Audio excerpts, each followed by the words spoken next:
My guest today is Professor Sharon Block, who is a professor of practice and executive director of the Center for Labor and a Just Economy at Harvard Law School. She has held key labor policy positions across the legislative and executive branches in both Obama and Biden administrations. Welcome, Sharon. Thank you. Good to be here. Yeah, so we want to you sent me a few reports. So we want to start with the first one, which is entitled "Clean Slate for Worker Power: Building a Just Economy and Democracy."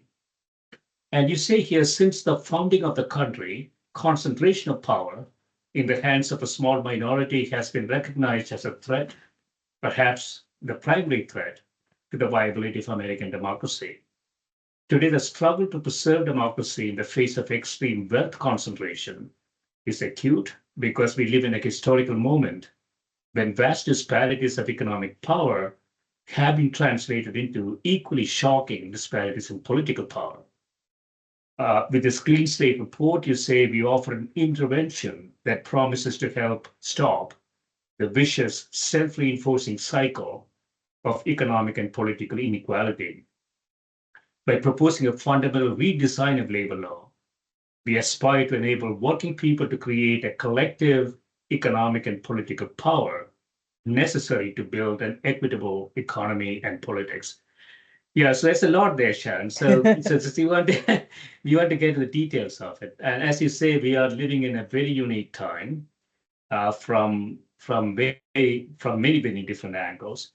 But I want to sort of understand this in a little bit of an abstract term. So I wrote a book, Sharon, in 2009. It's called Flexibility, Flexible Companies for the Uncertain World, in which I exposed, now incorrectly argued, that the optimum size of a firm is one. That's because Chicago's Laurel Coase 100 years ago said firms exist because to minimize transaction costs. And then they argued advent of internet, robotics, and artificial intelligence will drive transaction costs to zero, or possibly negative in the future, which will force the firm size to one. I was completely wrong about it. At least in the last 15 years, what we have seen, I think, is sort of a bifurcation, right? We have the gig economy in a lot of ways, but we also have very large firms. And those large firms have significant monopoly power, and they continue to become larger.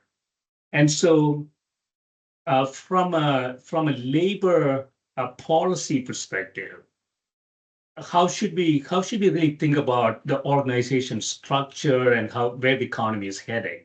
Seems a bit uncertain, but I just want to get your perspective. Sure. So we're definitely in an interesting moment, and I think firms, you probably know better than I do, are changing. But one thing I would just start with is the gig economy is not necessarily the juxtaposition to big firms. If in talking about the gig economy, we're thinking about companies like Uber, Lyft, those kinds of companies. Remember, they treat their employees as independent contractors and as if they are a collection of lots of small firms, but that is a highly contested description. There's another way of looking at those firms is that what they're doing is playing what we call regulatory arbitrage. They're just trying to define themselves out of the normal sort of regulatory structures and responsibilities of large firms.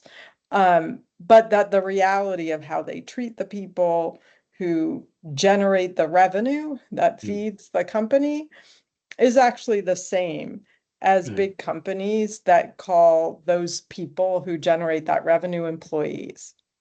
So there may be less innovation in those kinds of firms than it appears on the surface. Now, there may be other things about those firms that are different or innovative, which would still pertain even if you if they conceded that that the people who generate revenue were employees, they allow more flexibility in terms of work hours than a traditional firm, but seen through that lens, that those differences may be less than it initially appears.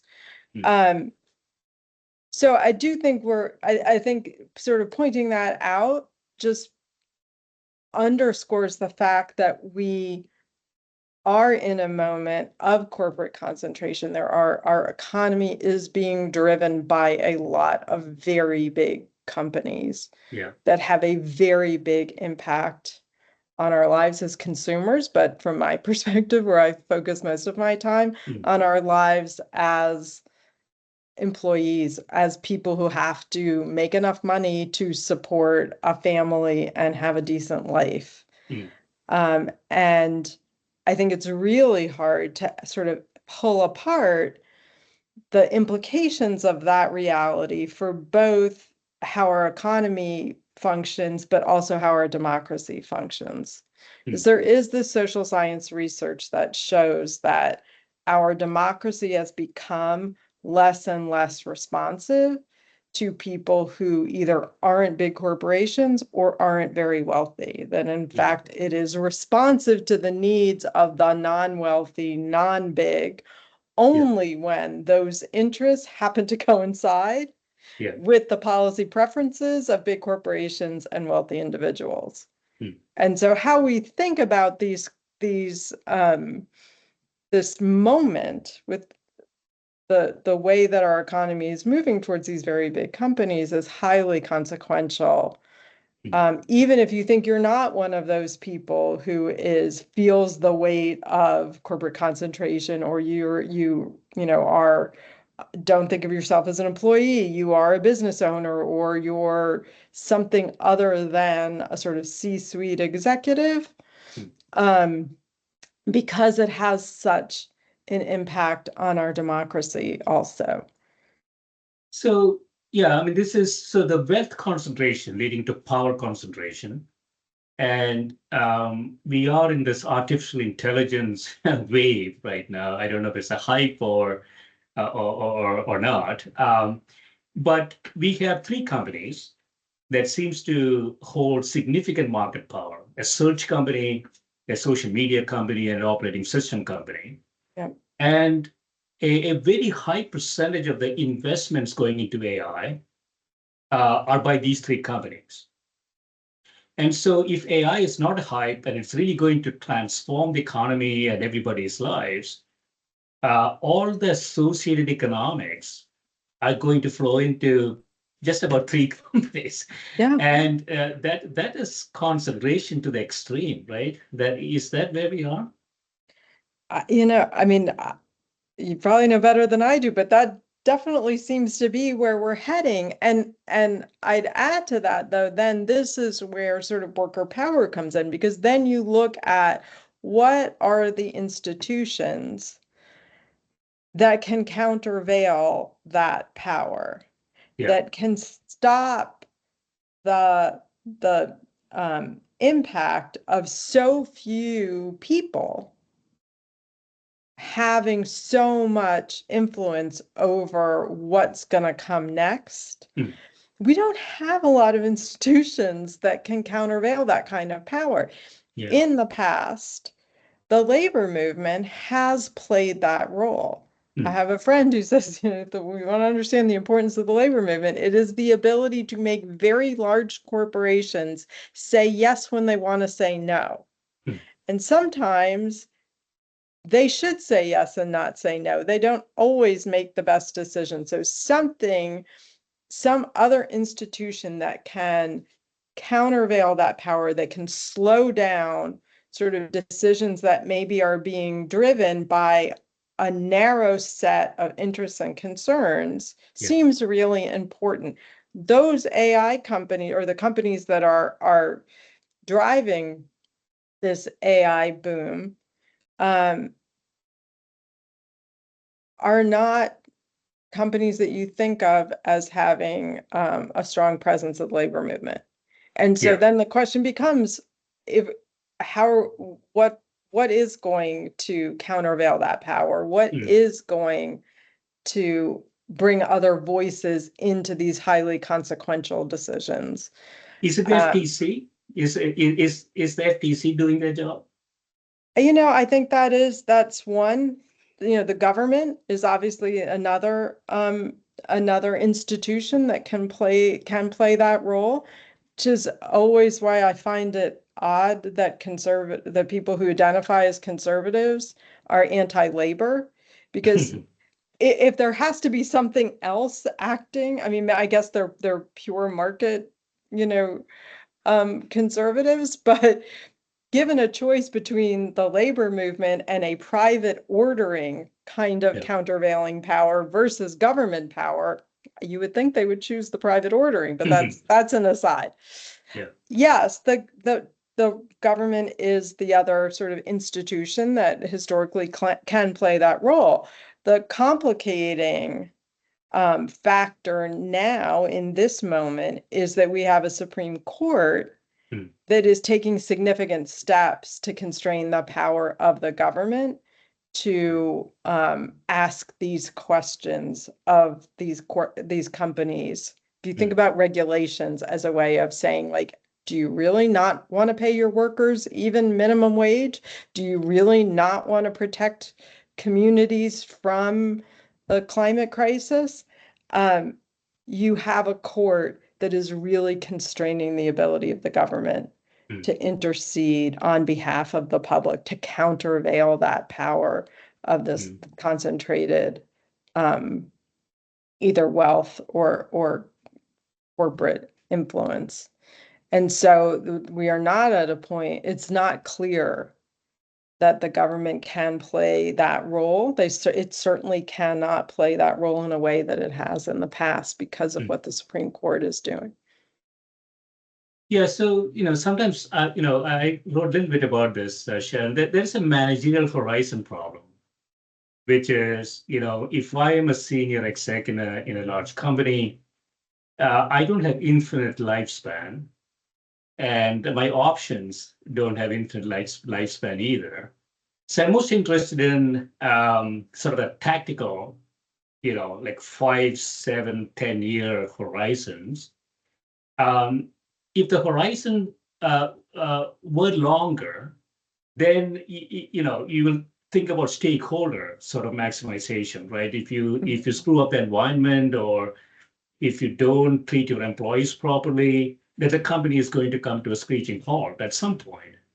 But the managers of firm don't really think like that. They don't really have that much interest in it. And so we have an institutional structural problem that cannot be solved by incentives. It can only be solved by, I don't know exactly how to solve it, but it's something else. I don't know what it is. Yeah. Yeah, I mean, I think the response of much of corporate America and picking on American corporations, I think this is true in many parts of the world. The response to the climate crisis really exemplifies this. It cannot be good for business for the planet to burn up. I mean, it just can't be, right? People have to Common sense will spend, tell us that's the case, right? but Common sense would tell us it's just really not good for business. I mean, let's leave aside the moral case and everything else. The public has to spend so much time and resources and attention on dealing with this climate crisis. Obviously, it is no longer abstract or hypothetical. It is yeah. real. Um, Yet you see many corporations fighting tooth and nail, including in the Supreme Court, to stop the government from trying to set some kind of basic policies and parameters to protect us from this growing crisis. And so I think that's just a perfect example of what you're saying. And, again, humans are humans. I think we're generally like self-interested animals. but they're at least the founder sort of getting back to the point that we were trying to make in the excerpt that you read, that there is a wisdom and a different viewpoint that comes when we act collectively. I mean, that's what democracy is, right? It's us coming together to decide as a polity what is best for us overall. And again, that is part of what's so dire about what's happening in terms of this particular moment of these really almost existential threats that are coming from the climate crisis, from corporate concentration, and then what the Supreme Court is doing to limit the ability of the government, which is again just the shorthand for us all coming together. To say, no, you know what, let's take a little bit of a longer horizon. Let's look down the road a little bit about what's best for not just me today and my paycheck, but my kids, my grandkids, whoever, looking down the road. So you talk about the fundamental redesign of labor law. So before we get there, you talked about regulatory arbitrage. And so, the sort of the consultants, sort of the part-time, not necessarily part-time, but they are full-time actually. They're working, but they're not employees of the firm. And so we have laws in place that allows the firms to differentiate between them. And the ones who are not employees are less expensive, I would imagine, because no healthcare and no benefits and all of that stuff, right? Is that the arbitrage? Yeah, I mean, the idea of the term regulatory arbitrage is that the company is choosing the rules that it wants to follow, as opposed to the regulatory entity choosing what businesses or that need to be covered by a particular regulation. And yeah, I mean, you see this again in the gig economy of like, you just put a label on somebody of independent contractor. Now you don't have to pay workers' compensation. You don't have to provide them a minimum wage. You don't have to provide paid sick days or, whatever else. These are supposed to be functional tests, so it isn't supposed to matter what label the company that you work for puts on you. It's supposed to, these tests are designed to look at what do you do, what kind of control does the employer have over you, who's making decisions about what you do. But the problem then becomes deep-pocketed companies that can sort of either litigate their way out of having to comply, or we see, as particularly with these gig economy companies, what happened in California has happened in other places, is just intense lobbying for laws that are special for them, or when that fails, ballot initiatives, and huge amounts of money behind those ballot initiatives to get what they want out of the law. Yeah, so this sort of implies sort of a market failure in some ways. So suppose, you talked about Uber and Lyft. Suppose I go out and start a company called Red Taxi, just making this out and really thought through us. And I say, I'm going to treat my 1099 employees differently. I'm going to give them benefits. I'm just making this up, whatever, right? So in a competitive free market economy, I will draw people from Uber and Lyft all the time. So what is causing this break in the market economy in that system? I mean, I don't know though, because you do have to cover the cost of providing those benefits, and so your service may be a little bit more expensive Yeah. than Uber and Lyft, and so maybe you don't draw customers away from them. Now, there are a lot of consumers that they care about the character of the companies that they do commerce with, but that's a lot to put on the consumer. It's a lot We don't have great like information channels so that consumers really understand sort of the labor policies of the companies that they deal with. I mean, people are busy. Yeah. And they got a lot of stuff and having to sort of do due Yeah. diligence on the like what's the average wage of the person, whose company I'm doing business with. It's not a great way Yeah. to ensure that basic standards are being protected. Again, that's what the government is supposed to do. Can we come up with some sort of a labor policy index, like what is it, ESG or something like that, that allows consumers to have a quick comparison between companies? Yeah, folks have talked about that. There are examples of it. In London, actually, there's a thing called the London Living Wage. So it's not a Hmm. full um, uh, dive into labor practices, but um, it's an easy signal. You get a sort of badge if you're a company and you pay. It's not what the sort of the legislated minimum wage is. There's like a commission that figures out London is an expensive city. How much does it actually cost to live in London? And only companies that pay the London living wage, even though Hmm. it's not a law. They get this badge. They get to tell consumers Oh, that I they're a see. London Okay. living wage Okay. company. And I think, I haven't looked at this in a while, but I think also that the city gives preferences in terms of its procurement or its engagement with companies to Hmm. companies that pay a London living wage. So So there it's like a are binary. efforts like that, but it's hard. I mean, it's hard. Yeah. Yeah. It's really hard to measure. So that's sort of a binary sort of a badge. So when you hit it, then you're considered different from the rest of the crowd. So I want to go into this fundamental redesign of labor law, you say here. Mhm. So how do you want to redesign the labor law? So the way that we do labor law in the US is close to unique. There are a couple of other countries that have labor laws that are similar to ours, the UK being one, Canada being also close to what we do. But most of the rest of the world does labor law differently. What we do is we say to workers, you want to have a union, fine.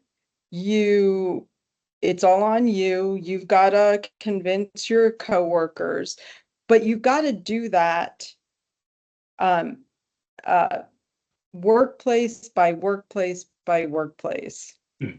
So we have, let's say you work with 10 people, you have a union election within this workplace of just 10 people. It's very hard to build countervailing power, Hmm. 10 people by 10 people. I mean, think about um, how many small businesses or individual, like think about an individual Starbucks versus we've seen what that takes to influence that company. Today's an interesting day to talk about that as they change their CEO today, and we don't know what impact that's going to have Oh, on their wow. Okay. approach to the union. It's Yeah. taken a lot. In most of the rest of the world, the way that it works is you have what's called sectoral bargaining. Hmm. So all of the employees in a sector, say coffee, Hmm. are sit on one side with their representatives, sit on one side of the bargaining table, and representatives of all of the companies in that sector sit on the other side. Yeah. And certain basic standards are set across the sector. Um, that's a much more impactful way to do collective bargaining. Another really interesting thing that it does is it takes wages, basic benefits out of competition because Yeah. everybody in the sector is paying the same amount, they're providing the same benefits. So then what do employers, what do companies compete on? They don't, as they often do in this country, they don't compete on their ability to drive down labor costs. Right. They compete on how good is their product, how effective is their management, Mm. just how well do they run a company? Mhm. Again, I think that would be attractive to somebody who thought that they ran a good company. Yeah, yeah. But Is there sorry to interrupt, Sharon, is it a minimum number of employees before you can actually get there in a company? Like, in other words, under our system, yeah, yeah, under no, US, no, no, two, okay, two. two, You have okay, to have more than okay. one. You can't have a union if it's just one Yes, employee. yes. It's got to be collective, so it has to have two. There Yeah, are some very um, basic thresholds for how big the company mm, has to be before it's required to comply with labor law. Those standards are it something like, for most companies, it's like somewhere between 50,000 and $500,000 in interstate commerce. So there yeah, aren't very many companies, because if you buy anything, you're engaging in interstate commerce. yeah. So pretty much our labor law is pretty comprehensive in terms of its coverage. Mm. Yeah, bring some memories back, Sharon. So I was working in a consulting company north of Chicago in the late 80s. I remember my manager coming to me and talking to me about, I just got to the US maybe a year before that, telling me about, unions. And I didn't know what a union was. But these were like, people with graduate degrees and, professionals. And they were thinking about actually actually a union in that professional services firm. I haven't seen too much of that after that, but uh, Actually, yeah, there's been a big movement of doctors to organize, and here in yeah. Massachusetts, like at Mass General, these are doctors who are not supervisors or managers, but so the residents and interns, I think, Mm, have unionized in the past couple of years, and that's been true in other hospitals too, particularly in Boston, but in other places. There's also been a huge increase in organizing in higher education, in many different parts of higher education. So graduate students, there was a lot of attention to big campaigns to organize graduate students who are research assistants and other kinds, teaching assistants. Um, Harvard, where I'm sitting, is actually one of the most unionized employers possible. Almost right now on our campus, almost every person who has the right to be in a union is actually represented by a union. mm, So faculty are not don't have the right to unionize. That's a long time Supreme Court decision because mm, of faculty's role in governing the university. So they're off the table.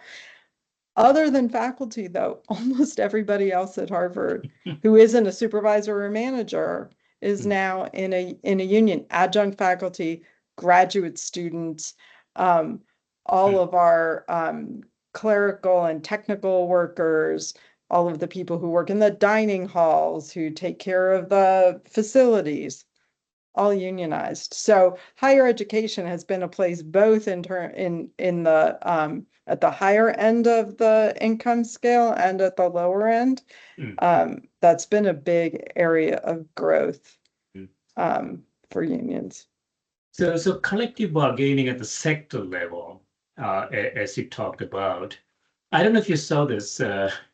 Um, there was a conversation between an ex-president and the CEO of a auto company on a social media channel yesterday. And UAW just 2 hours ago came out and said, we want to take legal action against these two guys because they're talking Yes. about firing employees and making fun of it. Uh, is that real? Is that possible? It is possible. So I will say I did not watch that conversation because uh but I've since listened to that particular clip.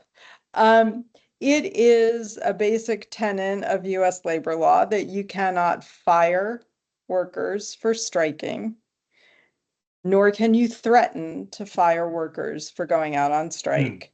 okay. So again, I haven't seen the actual legal document that they filed. I've just, read about the fact that they've done it. But the legal argument, I think, would go something like, when you have the kind of conversation that they had, what their employees hear, especially in the case of one of them who has actually been accused of having done this, not just threatening to do this.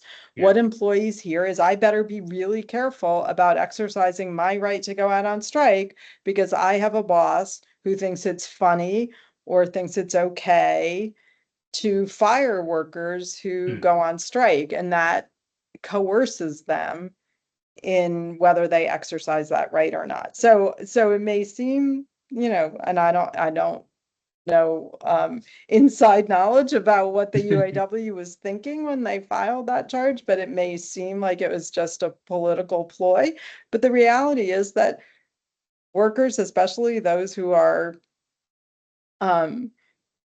dependent on their jobs, dependent on their bosses to let them keep those jobs, they're very sensitive to the signals that they get from the people at the top.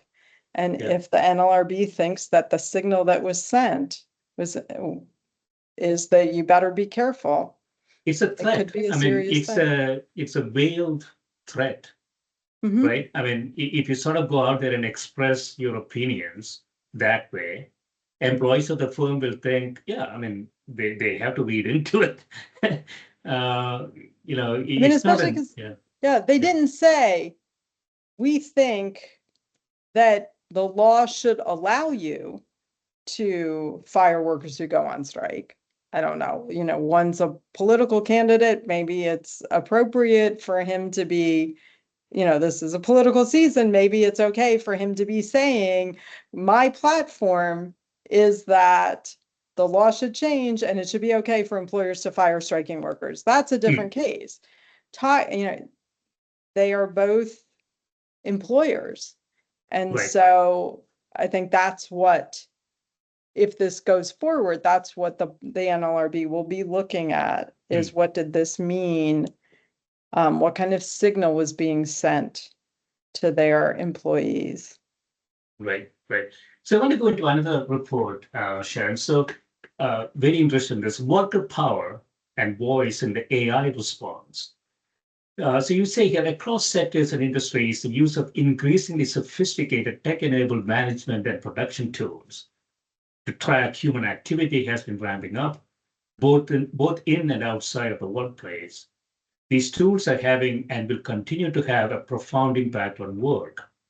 Some impacts may be positive, relieving workers of dangerous tasks or improving productivity, but many are degrading workplace conditions, displacing workers, imposing invasive surveillance, and collecting vast amounts of personal data. So this is fairly intuitive. So what are the laws today that we have in the books for an employer who says, I'm going to put cameras and whatever I have, all places, and I'm going to use the data as I wish to use them.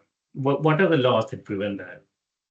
So assuming, because 94% of workers in the private sector don't have a union, assuming that we're talking about a workplace where there isn't a union, workers have very little protection from those kinds of uses of whatever you want to call it, AI, electronic surveillance, productivity monitoring.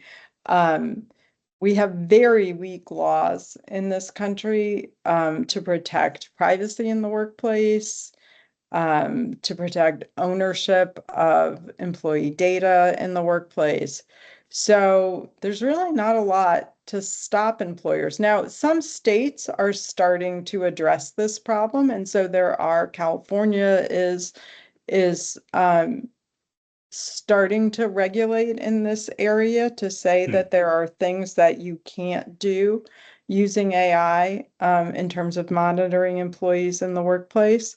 Obviously, the EU is way ahead of us and they Yeah, are moving forward, or at least at the EU level. And then I assume we'll see member countries start to adopt the directives. But yeah, I mean, and it is happening, right? And the most attention has been paid to like what happens to workers in Amazon warehouses and in the logistics sector, where many aspects of their productivity are being monitored either biometrically or through other wearables. But yeah, it is definitely happening, and there is not much that workers can do on their own to stop it. So in a non-union shop, does the employer have any obligation to tell the employees that, let's say it's wearables or something like that, that we are picking up this data and this is how we might we might use it? Is there anything that requires them to do it? Not really. I mean, there are in sort of, you can imagine constructing some uses that would be off limits. So one use that would be off limits is, let's say an employer tells its workers, we want you to wear this wearable because we're looking out for your safety. We need to know where you are in the plant at all times, right? This happens again, in logistics. We hear about this happening all the time. Employers can see where employees are anywhere in the plant. That may be I mean, it might even be a good thing, right? To like make sure that people are safe, and we're going to make sure that you're not running into each other, whatever. Right. If an employer then uses that data though to map where employees that it believes are like pro-union, who they're talking to during the day, Yeah, right. that then could cross a line in violating the National Labor Relations Act, because employers are not allowed to surveil employees' pro-union activities. Yeah. So there may be like fact patterns you can construct, but as a general matter, an employer saying, I want to know where you are all the time because I'm the boss and I get to know where you are all the time. There's Right. really not a lot in a non-union workplace that workers can do about that. Yeah, I don't know if I think it was in your report, Sharon. So I think it was Amazon again. So during COVID time, they want to sort of measure the distance between employees, Right. and they continue. I think they continue the trackers, and that measurement could be used for sort of assigning a probability of a union forming or something along those lines, right? So that is sort of a classical, Absolutely. Yeah, absolutely. That's one place. Now there's a whole other set of concerns. Some of the early state regulations that we're seeing have to do with productivity monitoring, setting quotas that drive employees to engage in work at such a level that it's actually dangerous for them, right? That for whatever reasons, because they work in a workplace that's too hot and they're being driven to move around too much, or for ergonomic injuries or whatever. They just can't, they're being driven to work in a way that's not safe. And that, sure, you could imagine like sort of Taylorism, that those kinds of quotas could be just set by one human over another human. But the reality is that we're seeing that these algorithms are actually making that a reality, because usually one human, you would hope, is not comfortable looking another human in the eye and saying, I think you should work until you're about to drop. Yeah. But the thing on on your wrist doesn't have that inhibition, and so can be set by somebody. And we should remember all of these, we call them algorithms, we call it AI. They are all designed, programmed, and implemented by human beings. But they do give us a distance from each other that seems to not bring out always the best in us. So in a unionized shop, can the employees resist that? Something like that? Yeah, so in a unionized, there's some aspects, because this is still kind of new, that need to play out in the law, but that kind of monitoring would be a topic for bargaining. And so the employer and the workers' representatives would sit down at the table and the employer would say, look, we have a good reason why we want to do this. We want to be able to do this. And the union could say that's too much, or here are limits on the kind of data that you can collect from people. Whatever. That's the beauty of the collective bargaining process, is it's not about an outcome, it's just about a process. And so it can often lead to interesting, unexpected outcomes. I mean, where we have seen, there's two sectors where we've actually seen bargaining over the introduction of AI into the workplace. One is obviously in the Hollywood strikes from last summer, where they came up with a process for deciding when AI can be used, how it can be used, so that the workers have a continuous ability to have some say in how this is all going to play out for them. The other is in hospitality. I don't know as much about the hospitality collective bargaining agreements. Some of that is more about job displacement than surveillance. But just again, putting at the bargaining table how this is all going to play out. And I think those are at least are positive signs that if workers have unions, this kind of transition. And in neither case have the union said, let's take a hard line and say no.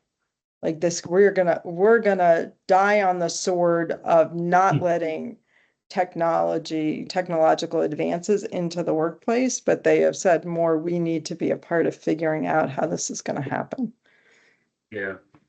And so it's sort of a chicken and egg problem in the sense that firms have a incentive to assure that there are no unions. And because once they unionize, then the techniques or whatever you want to call it, they've been deploying so far could become an issue. But the techniques that they have deployed is to make sure there are no unions in the company, right? So it's so this goes back to sort of the regulatory question. Can the government prescribe, I wonder, the actual use of the data? So let's say companies can, monitor, do whatever they want, but how they use the data could be regulated. Absolutely. Yeah. And I think this is some of what we're seeing in the EU, again, with them being a few steps ahead of us, thinking through some of these questions. I mean, in healthcare, for example, the HIPAA related regulations, how companies use healthcare data is regulated. But they're collecting, all the EMR data is available, is there. And so anonymizing. So this is another. So in healthcare, we tend to anonymize the data. So if I were to use some AI program on that EMR data, I wouldn't know if it is Sally or John. I will just aggregate, sort of statistical measures of that data, right? So if the companies are after some sort of optimization, aggregate optimization, they don't need to know who is where, right? It's a totally different problem. Yeah. Yeah, no, I think HIPAA's a great analogy. I mean, there is another dimension to this, though, is like, then there are also, at least theoretically and probably practically, employers who sell the data that they collect from their employees. And that opens up a whole nother set of issues around who owns that kind of information about yourself. And are you, just because you step into the workplace, are you really signing away, any claim you have to, biometric data about like how bodies respond to particular conditions, or who knows what else. So yeah, I haven't, it's just thinking, Sharon. So suppose the employer is picking up information on how the person moves, looking into that person's eyes and, whatever, right? And the employer is, let's say, picking up a healthcare tab for that person. So now, the employer could have a probability that the person is progressing to type 2 diabetes. I'm totally making this up. And then could use that information to make decisions on that employee, right? I mean, we are not too far from all of that stuff. I mean, it might already be happening in many ways, yeah.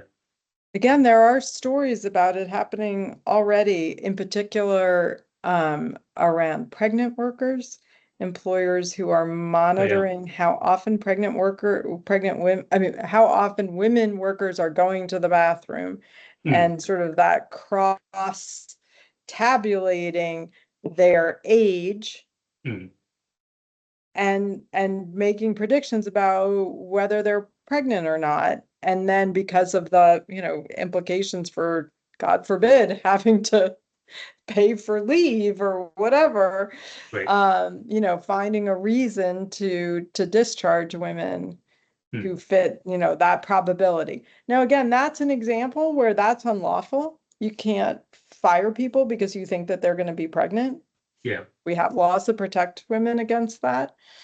But it's a whole other set of variables that somehow the government agencies have to learn to be attuned to, and ones that workers have to be attuned to. Somebody walks up to you and says, I don't like having pregnant people work for me, you're fired. Or the first time you show up and you're visibly pregnant and lo and behold, you get fired the next day. Like, we all know what that looks like. Right. That kind of old school pregnancy discrimination, just to take an example. Yeah. I think most workers don't know. One, they might not know what data is being captured about them, and they don't even know what the possibilities are. So we're really in a conundrum of, like, how do we, even if we have laws that should be protecting people, how do we get our arms around making those laws adapt to the current work? Yeah, it becomes more subtle discrimination. I remember a case, it's a retail company, I think it was Target, if I remember correctly, that sent to a girl, products that she would use if she is pregnant. And even she didn't know she was pregnant, but but the retail company knew. And so we are in a sort of a different time. So I want to go into another one. So picking up the slack on worker rights, a new state strategy.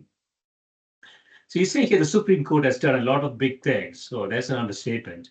In the past couple of years, created immunity from prosecution for presidents, rolled back the right to access abortion care, and expanded access to guns. But possibly the biggest change the court has brought in is laying the groundwork to profoundly constrain the ability of our national government to ensure basic protections across a range of contexts, workers, consumers, the environment, to name just a few examples. So I'm not familiar with, so what is sort of the laws that you are thinking about here? So I'll give you a current example, right? Yeah. To a lot of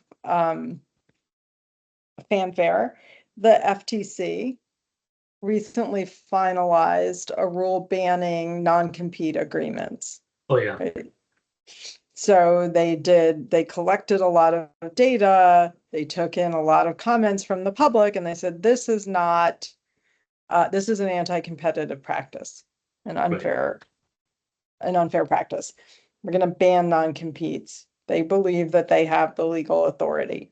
Already, as soon as that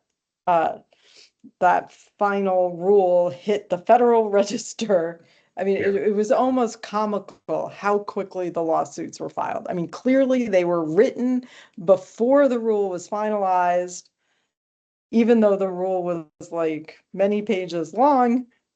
And there are parties that sued to enjoin, to stop the implementation of the rule. Under this Supreme Court, there is a very real threat that the court will say that the FTC doesn't have the authority. I mean, I think that they would be wrong. And I think the FTC has made a very strong case in the rule and in the way that they've talked about it, that they do have, that their statute should be fairly understood to give them this authority. But having worked in both the Obama and the Biden administration, I've been on the losing end of rules that I really looked at really carefully to make sure that we had the authority. We had an excellent case that we had the authority to do this, to do what we wanted to do, and the court threw it out. So, I mean, that's just the reality of this court. The point that we were trying to make in that piece is that's bad. That's not good for people. These are real problems that government agencies are trying to be careful about addressing. But we can't just throw up our hands. I mean, we have to be able to do a lot of things. We have to make sure that people understand the role of the court in validating these rules and why, if you think the court is wrong, why you think they're wrong. But in the meantime, people need protection. And the non-compete is an area where states are now also stepping up. And as a matter of state law, banning non-compete agreements. Now, that's wonderful for people who live in states where their legislatures will do that. The really scary part, I mean, I think it's an important strategy, but we cannot ever lose sight of the fact that there are a lot of people who need those kinds of protections, just using that as an example, in states where their legislatures are not going to pass those kinds of protections, or their governors are not going to promulgate those kinds of rules to protect them. And that's a scary thing. I mean, we see the effect of polarization already. Yeah. Having this very different landscape of economic protections and health and safety protections, that track that political divide. I think it feeds it, and it's so it's far from perfect, but it's might be the best that we can do for people for now. Yes, it's a puzzling thing, Sharon. I know if you're a free market guy, anything that is anti-competitive would be sort of against free markets. And so this is an anti-competitive policy. And I don't have definitions for conservatives or liberals anymore. This looks all mashed up to me. I'm not exactly sure. This is an anti-competitive practice because it will reduce movement of workers from one firm to another, or geography to geography. I mean, we bank on this idea that people can go get the best job they want anywhere in the country, right? So this spoils that, and that's going to increase cost in a lot of different unrelated ways. And so it's a puzzling thing. I mean, it is almost like, no, I don't know. So let me ask you a loaded question. Everything seems to get to this 9 people in Washington. And they say, we are originalists, and we're going to tell you, if this is going to work or not work. Doesn't seem like a very good democratic system. I mean, these 9 people are not all-knowing, I would think, but how can they make such groundbreaking, precedence-changing decisions as if they know everything? I mean, it doesn't make any sense to me. I'm not going to try and convince you otherwise. I mean, clearly the judiciary is the least democratic branch of our government. We have 2 branches, right, that we call the political branches that are accountable and responsive to voters. The court is the 3rd branch, and it is not. And, obviously the framers thought that there was value in having a branch that didn't have that immediate political accountability mechanism. But I would posit that the framers did not anticipate a Supreme Court that would aggrandize its own power to the extent that this court has done. Yeah. And so it's a problem of balance. And it, when it does things like the kinds of decisions that it made this term about the relationship between the court and the executive branch, that aggrandizing of its own power necessarily diminishes the power of the political branches. And so we have a problem. Now, Congress can fix some of, I mean, these problems are all interrelated. Congress could fix some of these problems. Congress, at least theoretically, before this court said they couldn't, but Congress could pass laws that say we are a political branch. We think this is the best policy for the country, and we don't think that the court should get to weigh in. And they can pass it. Yeah, go away. You don't get to say. Now, there are arguments certainly that would be made, particularly if the Congress said something that clearly contradicted a basic constitutional protection. Congress couldn't say, we think that only people of a certain race should be able to vote like that. But these kinds of things, like Congress could say, we don't think that there should be non-compete agreements, period. FTC, go tell everybody they can't have non-compete agreements. Yeah. Period. No court, you stay out of it. I think that Congress could do that, but they don't. Yeah, but on the other hand, Sharon, it seems like, all the decisions come down 6-3, like a baseball score. And and the Congress is also like that. I mean, just two people on one side, two people extra on one side is good enough to go in one direction. And you cannot turn it back.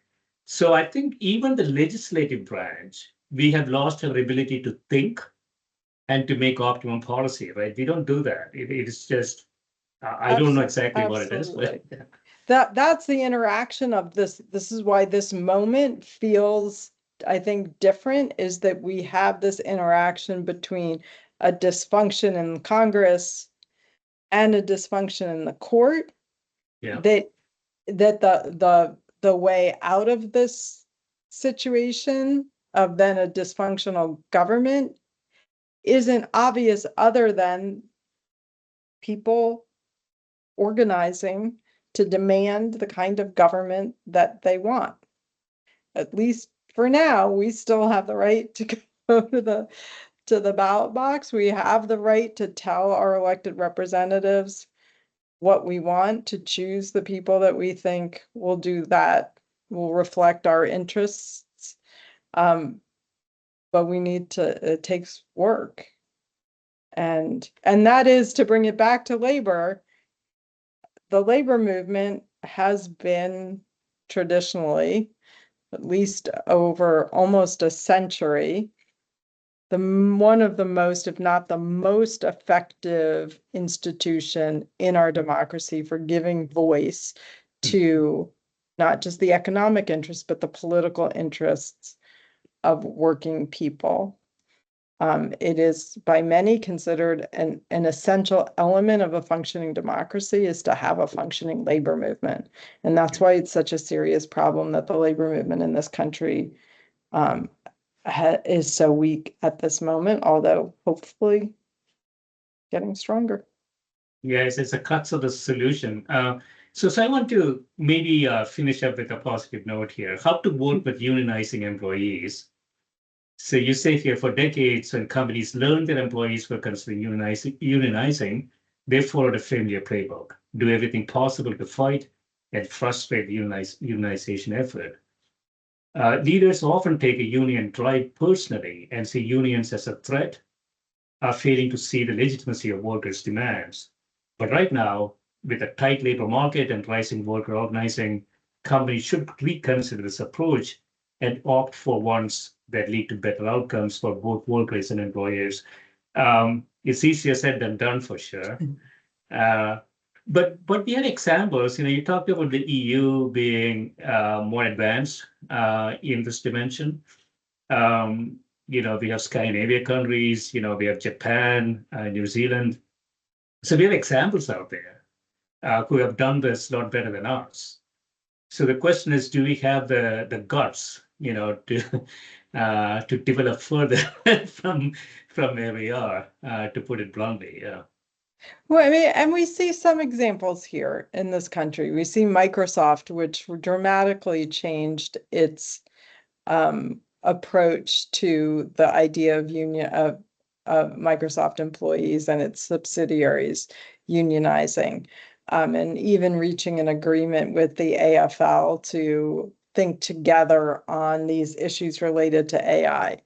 Volkswagen, not an American company, a German company, but took a very different approach. This most recently, when its employees in Chattanooga, Tennessee, wanted to form a union and really didn't get particularly involved during that campaign. The workers chose to unionize, and hopefully they're off to a good start in building that relationship, the same positive relationship that they have with unions everywhere else in the world where Volkswagen operates. So we see a little bit, I hear anecdotally about more companies who are union curious. We'll see if any of them act on that curiosity. Right. But that was sort of the point of that article, is to say, like, look, this is not about opening up your arms and saying, I'm going to turn over all control of my company to a union, or going, what we used to call full Starbucks, which is, like an extremely anti-union campaign. We'll see what's going to happen with Starbucks. That there are ways to maintain a respectful relationship with your workers as they go through a unionizing campaign, and to, at the other side, come out with a better relationship, however, whatever the workers decide, but allowing it to be the workers' decision, not the boss's decision. That's the key thing. Yeah, so it's a long-term sustainability question, isn't it? I mean, for capital providers and managers of the firm, we talked about this horizon problem. If they're just worried about getting retirement and going away, it's one thing. But if they are really thinking about the firm and its long-term sustainability, this is not necessarily a bad thing, right? I mean, yeah. I don't know how they think, but yeah. Workers care about, for the most part. Not every boss is a terrible boss. Not every boss is a great boss. Not every worker is terrible or great. But I think it's fair to say, most workers really care about the place that they work. They certainly don't have an interest in making demands that shut down an employer.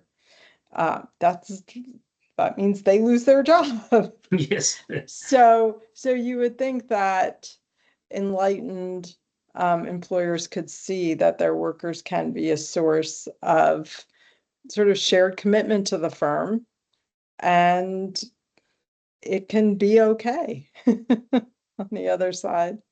Right. Excellent. Let's hope for the best. We have a big election coming up that could change the direction of the country. So let's hope for the best. Excellent. Thanks so much, Sharon. Thanks for spending time with me. Enjoyed the conversation. Bye.